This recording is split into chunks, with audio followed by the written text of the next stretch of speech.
Soomaaliya waxaa ka taagan abaar baahsan oo muddo bilooyin ah soo jiitamaysay. Abaarta ka sokow Muqdisho iyo gobollada kale ee dalka waxaa laga dareemayaa sicir barar oo waxaa aad u kacay qiimaha waxyaabaha daruuriga ah ee nolosha aadanaha sida maalinlaha loo isticmaalo.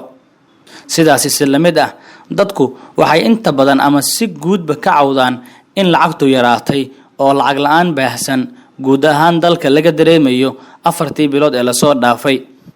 Haddaba xilligan oo kale waa lagama maarmaan in qof walba uu helo talooyin maaliyadeed iyo qaabka uu la dagaalami karo sicir barar ka jira isla markaana lacagta soo gasha uu jaangooyin karo hadba nolosha waxyaabaha lagama maarmaanka u ah.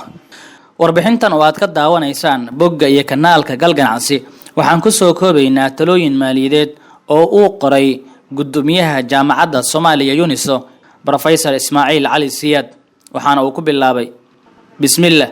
Sida ka muuqata jaantusyada hoose waxaa dalka ka jira sicir barar sii xoogaysanaya sida USA, UK iyo EU. Waxaa kordhay sicirka suuqa ee cuntada, ijaarka guryaha, dharka iyo kabaha iyo adeegyada caafimaad oo aan ku bixinno celcelis ahaan 80% mushaarka bil kasta. Mushaar aan kordhin iyo sicir barar waxaa ka dhalan kara faqri, nolol xumo, baahi iyo dhibaatooyin bulsho oo badan. Si aad isaga yaraysid waxyeelada sicir bararka, kow dib u dhigo iibsashada badeecada qaaliga ah, dhismo guri, ganacsi cusub iyo mashruuc cusub. Labo haddii lacag cad ay meel ku taal sida bangi u wareeji maalgelin oo ku iibso dhul, guri ama dahab. Sicir bararku wuxuu yareeyaa awoodda waxgadasho ee lacagta cad. Marka uu jiro sicir barar waxaa kordha qiimaha hantida dabiiciga ah sida dhulka. 3 ka wareegso raashinka aad u qaaliyoobay. Waxaad iibsataa cuntada qiimahoodu uusan kicin ama wax badan aysan ku kordhin. Qiimaha cuntada kala duwan si isla eg uma kordho waqtiga sicir bararka.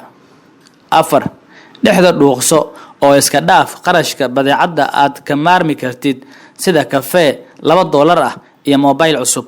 5 ku dhaqan xeerka maaliyadeed ee 30% ka guur guriga haddii ijaarkiisu ka badan yahay 30% mushaarkaada.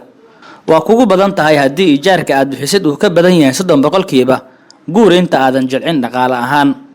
6 ku dhaqan xeerka maaliyadeed ee 50/30/20 qarashka wixii noloshaada muhiim u ah ha noqdo ugu badnaan 50% mushaarkaada.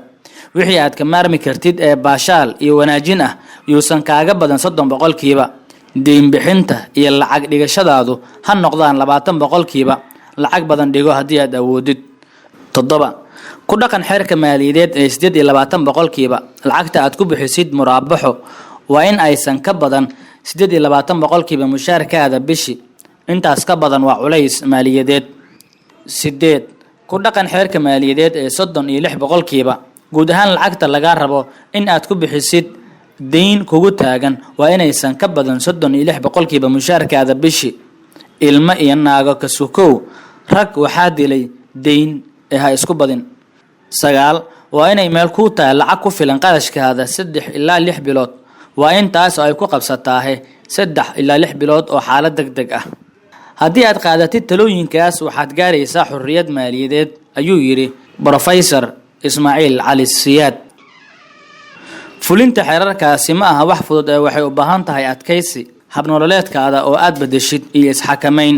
ha wada bixin wixii ku soo gala oo dhan oo aad ha u gacan furnaan hana dhoojin gacantaada haddii kale waad musallafi ama waxaad noqon mid eedaysan. hawsha maareynta maaliyaddu waa miisaan iyo isu dheelitirid.